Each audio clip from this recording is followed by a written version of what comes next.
เขาอยู่นี่หนึ่งบ่ผิดกฎหมายเกิดว่าเวลาเขาอยู่จุดนี้นี่เด้อหนึ่งอย่าบอกอย่ามาเขากับบ่ขาย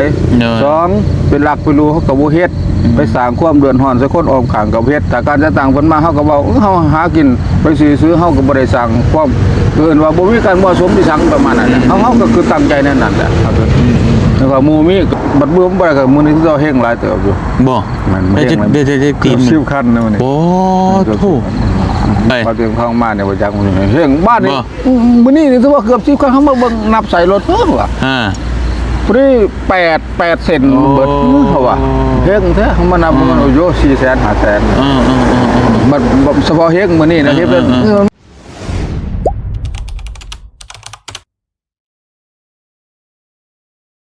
เฮาพี่น้องเนาะทักทายสบายดีพ่อแม่พี่น้องตอนยามค่ำคืนพี่น้องมื้อนี้เฮาก็ลงมาซื้อแนวกินแนวอยากไว้ให้ทั้งตู้เมเนาะก็เลยสิมาแวะเยี่ยมยามถามข้าวพี่น้องทั้งพ่อตู้กัมพูชาเนาะแล้วอยู่ผู้เดียวนั่นแหละบ่ฮู้ว่าเป็นได้ใดพี่น้องพอเตียงชื่อกับข้าวกับน้ำมาฝากเรามื้อนี้เนาะไปเยี่ยมไปยามแล้วก่อนไปพี่น้องเนาะตัวอยู่เพื่อนอยู่บ่สบายดีเด้อพ่อ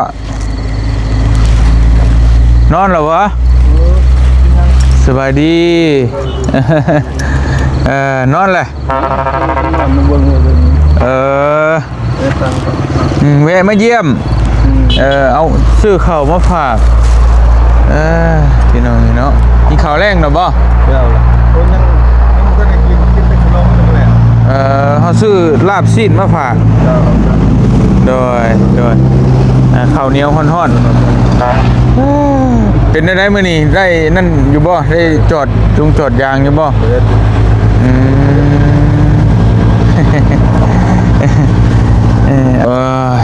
พี่น้องขออนุญาตหนีไม้ด้วยพ่อเด้อ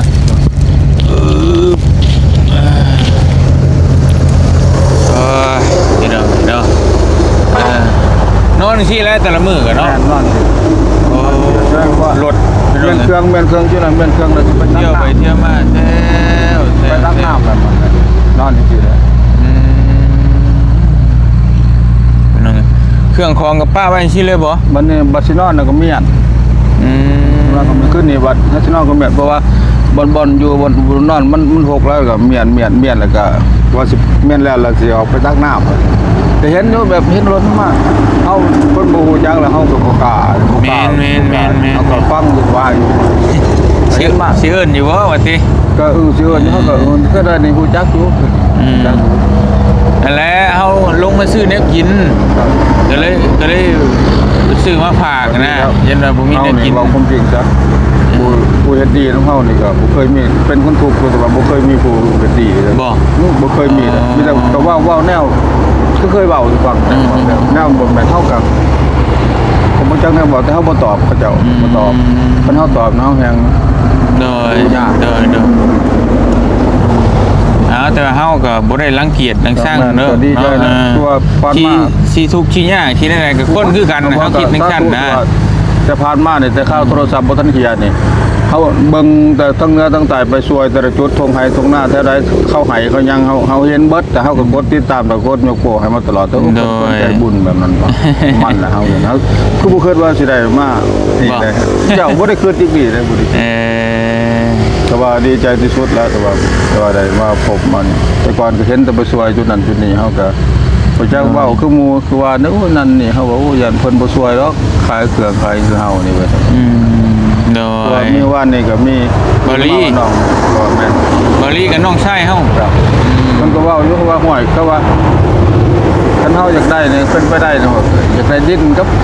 เพื่อนนี่แหละน้อยซ้ำ10ฟุต10นี่ก็ได้เพราะว่าคันมันเป็นไปได้ครับว่าเพราะว่ามันบ่ได้มีจุดยืนเฮาก็เว้าซั่นนะมันเป็นไปได้เขาได้ตั้งตัวได้อีกประมาณนี้เนาะตัวได้เฮาสิอยู่แบบนี้นี่ลำบากสุดลำบากก็คือว่าแบบนั้นคนร้ายก็สังคมก็มันก็ คือบ่จะเว้านะคันเว้าคือว่าก็มีแต่ดีนี่แหละเห็นบ่ดี ก็ยาเพิ่นบ่นั่นก็เรื่องของเพิ่นน่ะนะ เขาแม่นบ่ตอบเขาบ่ตอบ แม่นเพิ่นสิเว้าได้ใดก็ยาเพิ่นเฮาฮู้แต่ว่าเฮาเฮ็ดดีก็พอแล้วก็บ่ บ่ เว้า ยืนยันมานี่กันถ้าบ่เห็นรถการเฮานั่งจึงแบบใดเฮาก็ฟังจังว่ามันเฮาก็คิดว่าญาติมันคนมันหลายรูปแบบเฮาบ่กล้าสิไปประสบรถเลยเฮาก็ญาติคือกันนะครับก็เตรียมตัวคือกันแบบประมาณนั้นเห็นโดจึงอยู่หั่นเห็นโดแต่ว่าเมียนบอลแล้วยังสิไปตักน้ำเลย เอาดีใจสุดที่ว่าได้เห็นทานผู้มีใจบุญมาเนี่ยคือว่าได้มาเบิ่งสภาพตัวจริงมันก็เป็นจังซี่แหล้วเฮาก็บอกแต่เคยว่าเคยช่วย2-3จนเฮาก็เคยบอกแล้วมันเฮาก็เว้าอยู่ของเฮาเด้คืออยากได้อยู่กันมาเพิ่นช่วยแบบนั้นเฮาก็คุณถูกกันสร้างบ่มีได้โอ้เขาเจ้าขายเครื่องขายของแบบนี้นี่เพิ่นบ่ช่วยดอกเอาเฮือนเฮาก็บ่ได้มีเฮาก็อยู่แบบนี้เฮาว่าเรือนร้อยแบบนี้เฮาว่าเว้าเบิ่งเฮาก็เคยเว้ามาตลอดร้อยของพันเป็นนักบวชบ่เขาบ่ช่วยดอกยาแล้วเฮาว่า เขาก็ไม่ได้วนเลยนะคือว่าบุญเอาน่าจะได้เจอทานได้เจออันนี้นี่เขาบอกว่าอยู่จริงๆแล้วสภาพมันก็เขาก็เอาตัวจริง มีแต่ว่าเบิ่งตัวจริงไปเรื่อยๆแหละเพราะว่าทางเฮานี่ก็เรื่องซอยบรรเทาทุกข์นี่ซอยได้อยู่ซอยข้าวซอยน้ำจำปาแนวกินแนวอยากเนาะแต่ว่าถ้าซอยแบบที่อยู่ที่พักอาศัยเฮือนซ่านลานแป้นดินดอนนี่ก็ต้องเพิ่งผู้ใหญ่ก็อาจจะบ่แม่นว่าสิเป็นไปบ่ได้เป็นไปได้ แต่ว่าก็ขึ้นอยู่แม่นต้องใช้เวลาแล้วเบิ่งว่าผู้ใหญ่เพิ่นสิเห็นใจเฮาบ่แล้วก็ยังพิจารณาเบิ่งใจเย็นๆทุกอย่างอะไรมันก็ฮอดมื้อฮอดยามมันน่ะสิได้เนาะ มื้อนี้ก็คือโอ้ให้ว่าเว้าผู้เดียวโอ้กันคนสวยเหลือสาธุเด้อขอให้มีได้บุญอยู่บุญเศร้าก็เว้าผู้เดียวแบบนี้เว้าผู้เดียวได้บ่สิว่าเป็นบาปเฮาก็ว่าโอ้เฮานี่อยู่แบบนี้ขอให้เพิ่นช่วยเหลือเฮาได้บุญอยู่บุญเศร้านี่เด้ออย่างน้อยก็แต่ก็ตัวซ้ำดินลมดิน10คนเซฟนี่ก็ได้นะแต่ก็ตัวเพราะมีจุด ว่าไงคืออยากได้ที่เป็นของเจ้าของ แน่น ใช่เนาะ คือจังซี่นี่เฮาบ่เป็นทีเป็นทางอยู่นี่คือเรามากันคือองค์บ้านเนี่ยเรามาเนาะเราก็ถามว่าคือมาอยู่นี่มาอยู่ดินนี่จังซี่นี่เป็นสิได้ว่ามันวางบ่เฮามาอยู่โลดได้นี่ เฮามาอยู่โลดแต่ว่าเขาก็บ่ได้สร้างสายอย่างมีแต่คือแต่ว่าถ้าเข้ามาเจ้าของดินเข้ามาเฮาก็ไม่แต่ว่าแต่บ่ฮู้ดินบ่ฮู้เจ้าของเขาได้แต่ว่ามีแต่ว่าเฮาสิบอกว่าคันมีการปลูกสร้างเฮาย้ายดอกเฮาก็เว้าได้นั่นแหละ ว่าไงคือเขาว่าง่ายๆก็ถ้าเพิ่นไล่เขาก็ไปเนาะ แม่น ไปบ่งไม้อีก ไปบ่งไม้ ใช่เนาะ แน่นั่นแหละ อยู่ชามเพิ่นสิไล่ไปว่าไง แต่นั้นตอนนั้นเขาก็จะดีได้ก็เห็นตอนนั้นขายคำเอาคือกันกับผลไม้โอ้ใส่นั่นเพิ่นก็ถามเลยเกิบมันเป็นเกิบสุกบ่ยังเป็นสอบ2สอบเรามาถิ่มสาธุบุญคุณเราเห็นเฮาได้ย้อนเรานี่เป็นธงพายธงยังเฮาได้ย้อนเราอันนั้นตัวบนหันเนาะบนหันเนี่ยเฮาได้ย้อนเราลายได้อาหารคลายคำดิเกียนอาหารคำดิเกียนอายน้องเขาเนาะอายเขาได้เป็นธงพายเป็นยังเป็นเกิบเนาะหลายคนเนี่ยเราถามว่าเด้หัวกันนอกคือว่าแต่วิชาการคือบ่แม่นนิสัยเฮานี่เฮาว่าสิเฮานี่แบบเฮาบ่แสดงอาการให้คนรู้ว่าความเจ็บความปวดเฮาบ่นิสัยแบบนี้คือนี่ขออนุญาตนี่เราก็ถามเนาะผลไม้หวานเนี่ยเราก็ถามว่านี่คือว่าแต่วิชาการว่าได้มาจะใช้ตัวอันนี้อยู่ห้องตัวนั้นมันเห็นมันตกมันด่างดำเบิดเลยนะมันด่างดำมันเปื้อนหมดแล้วมันตกแล้วเฮาก็เอามาพัดเอามาโทสบอกสบู่ใส่เฮามาดัดแปลงมาแต่งใหม่เฮ็ดเองได้เฮาก็ใส่บ่ได้ใส่บ่เขาก็ว่าวิชาการเฮาก็บ่ได้เข้าใจวิชาการคือมันงามมันใส่ไปแบบนั้นประมาณนั้นต้องเข้าใจคือแนวนั้นครับ วิชาการกับผู้ออกแบบแต่ว่าเฮาใส่เขาคืองานออกแบบเฮ็ดนั่นเฮ็ดนี่นะ เฮาเห็นเฮาเก็บแต่ว่ามันคักแล้วเฮาไปผมแล้วพี่เฮาใส่ตำรวจเขาก็บ่เป่าได้คันเฮาใส่นี่เนาะตำรวจบ่ได้เป่าเด้ แต่ว่าเขาบ่ใส่หนูโอ้ยเขานั่นเจ้าเลยแล้วก็โดยตนอยู่พุ่นเฮาก็บ่ฮู้เฮาได้ดินได้ดอนเฮาก็ต้องการดีแต่มันอยู่ทำไมเฮาก็ต้องสุดดีแล้วเฮาได้พอการเสียสะพานมากเคยเห็นแต่ไอ้สัวคนเฮาก็บ่คิดว่ามันสิมาเบิ่งเครื่องของช่วยเฮาเฮาก็เรื่องเรือนซ่านเฮาบ่มีอีหลีคือว่าแล้วเคยว่าที่จุดเริ่มต้นเนาะปี1995ได้มาอยู่ลาวแต่เป็นจะพอว่ามาเราจะไปอยู่วังเวียงจักเสียบ่เสียก็บ่รู้จักกับเราพออยู่วังเวียงเฮาก็เกิดจังได๋ดีว่า อันหลวงพ่อที่พามาน่ะเพิ่นไปอยู่วังเวียง แล้วอยู่วังเวียงก็เราเสียเนี่ยก็บ่ได้พัวพันหากันโดนเลยนะเพิ่นก็ไปอยู่วังเวียงแล้ว เจ้าก็อยู่ไปหากินแบบซี่เนาะ คือว่าแบบนี้ได้คือว่าเฮาอยู่นี่1บ่ผิดกฎหมายคือว่าเวลาเฮาอยู่จุดนี้นี่เด้อ1อย่าบอกอย่ามาเฮาก็บ่ขาย2เป็นหลักไปรู้เฮาก็บ่เฮ็ด ไปสร้างความเดือดร้อนใส่คนออมข้างกับเฮ็ดแต่การจะต่างเพิ่นมาเฮาก็เว้าเฮาหากินไปซื้อเฮาก็บ่ได้สร้างความเอิ้นว่าบ่มีการเหมาะสมที่สังประมาณนั้นแหละเฮาก็คือตั้งใจแน่นนั่นแหละแล้วก็หมู่มีกันหมู่ก็ถามเขาก็ล้มน้ำหมู่ก็บอกท่านเด้อระวังนั่นนี่หมู่ก็บอกเลยมีหมู่ผู้จักกันก็มี โดย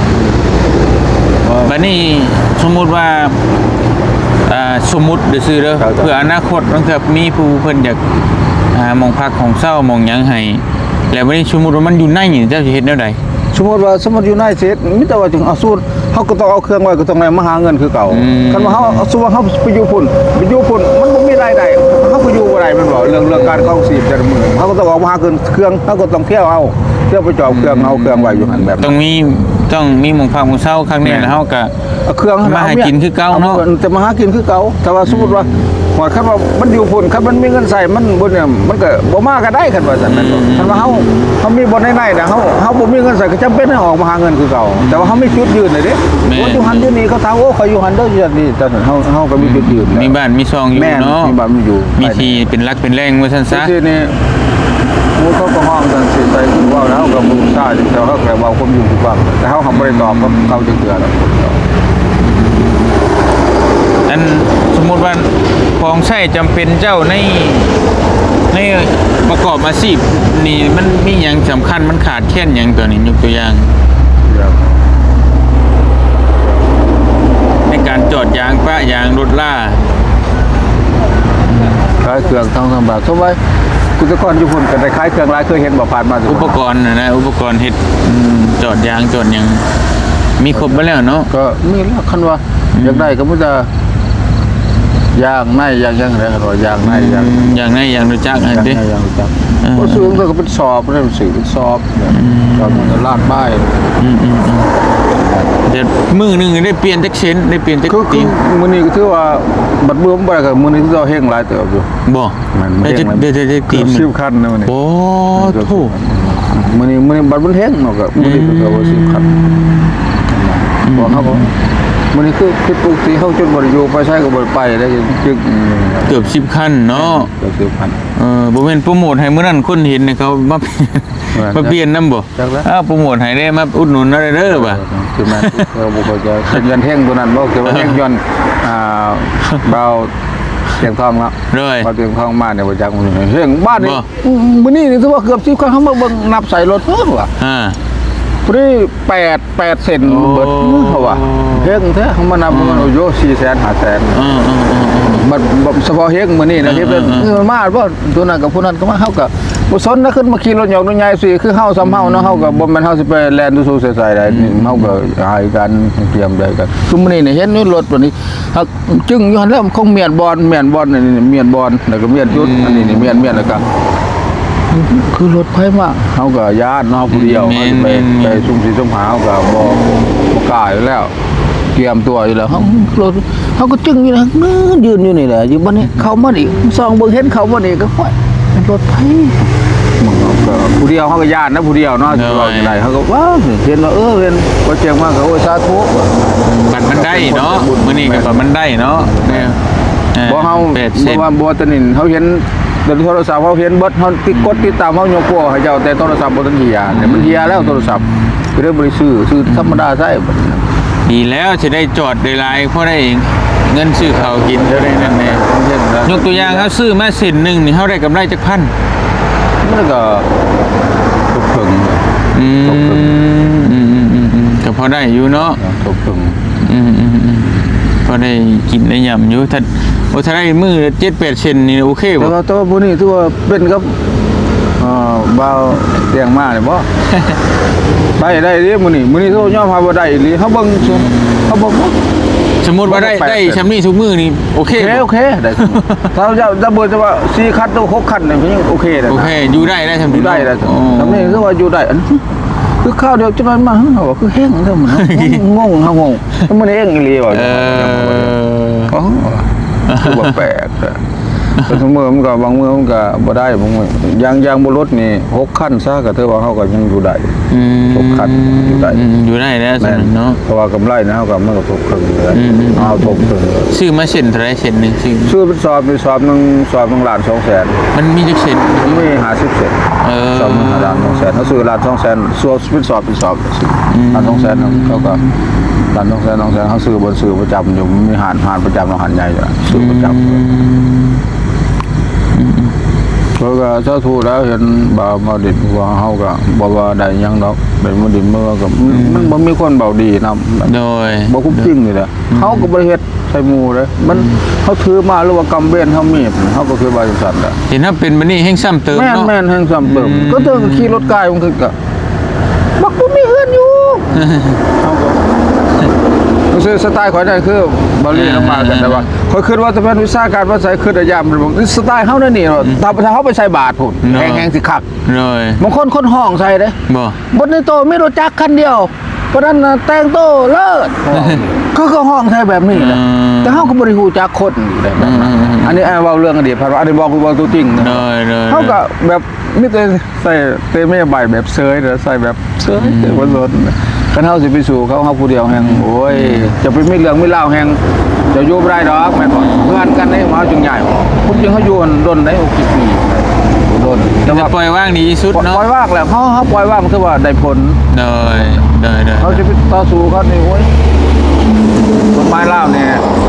จะถือบ่ได้กระทาคันเจ้าผู้เดียวนี่หัวแต่ว่าเขาสิผิดบ่ได้กระทาคันเขาหลายคนเส้นสายใหญ่เนี่ยเขาชนะเลยน่ะ เลย มันคือกัดเอาเบิ่งเอาไปดีกว่า แล้วค่อยหากินไปแต่เฮานี่แหละเฮ็ดได้แล้วก็เบียดบ้านเพี้ยนบ้านเมืองก็ เฮา เป็นหยัง บ่ ด ได้ อ ดอก กเรื่องนั้นเวทมีหมู่ก็เตือนได้หมู่ก็นี่เลยหมู่ก็มาเตือนนั่นนี่บ่หมู่ก็บอกฉันสิเด้อ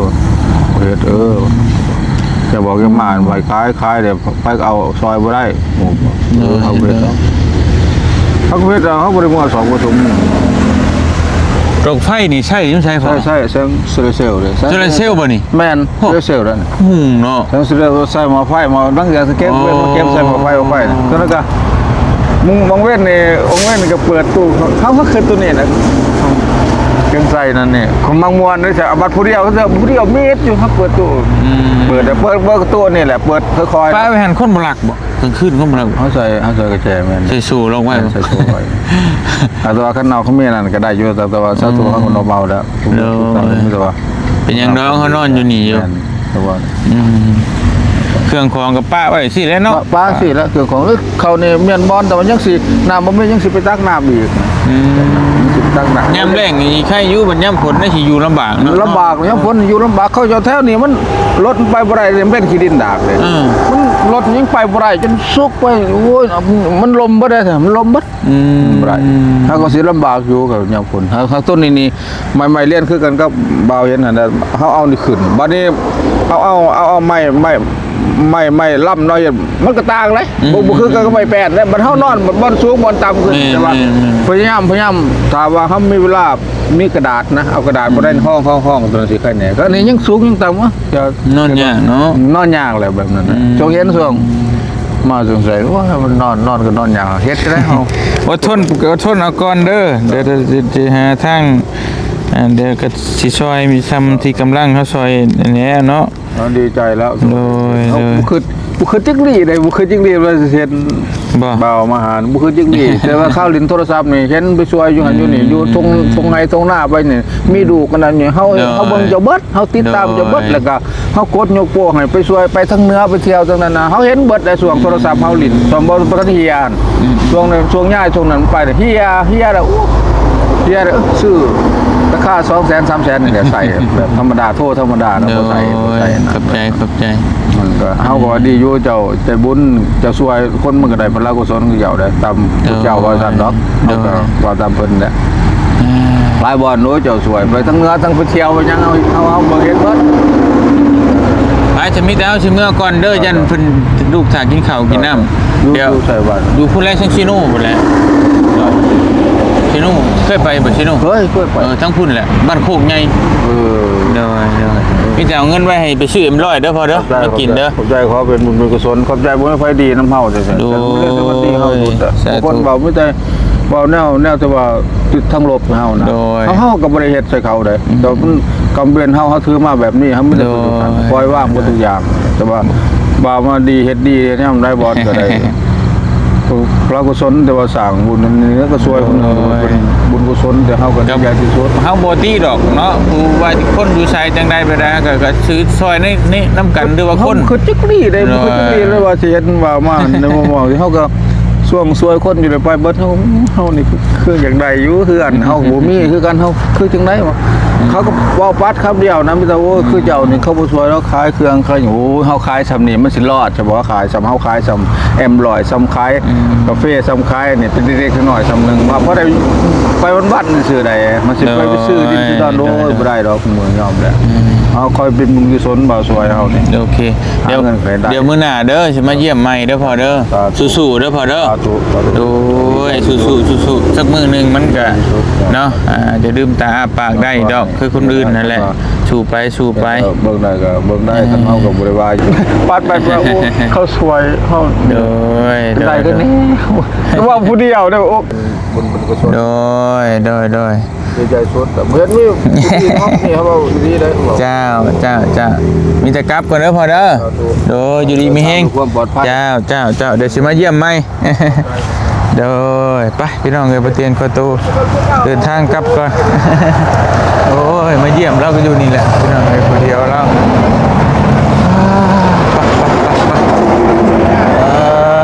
เพราะว่าเพิ่นก็อยู่ผู้เดียวแล้วก็นี่แหละลำบากอยู่ชีวิตก็ได้เนาะโดยไปกินข้าวเด้อพ่อเด้อเจ้าอยู่ดีมีแฮงโดยมีตนพี่น้องอยู่ผู้เดียวเราโอ้ยเนาะว่าสิคนอยู่ไสคนพม่าเขมรหรือไสก็แล้วแต่แหละเฮาก็ซอยในนามสิทธิมนุษยชนเนาะเฮาก็บ่ได้คิดอิหยังมากมายเป็นลำบากก็ซอยพี่น้องเอ้ยเนาะเฮาก็บ่ได้แบ่งชนชั้นวรรณะว่าต้องเป็นผู้นั้นผู้นี้นะประมาณนั้นพี่น้องเอ้ยเจตนาบ่เตียงก็บ่ได้มีแนวอื่นเนาะแค่อยากซอยเห็นละอีตนไปเดินทางกลับก่อนอยู่ดีมีแฮงบ่สุขทุกคนสบายดี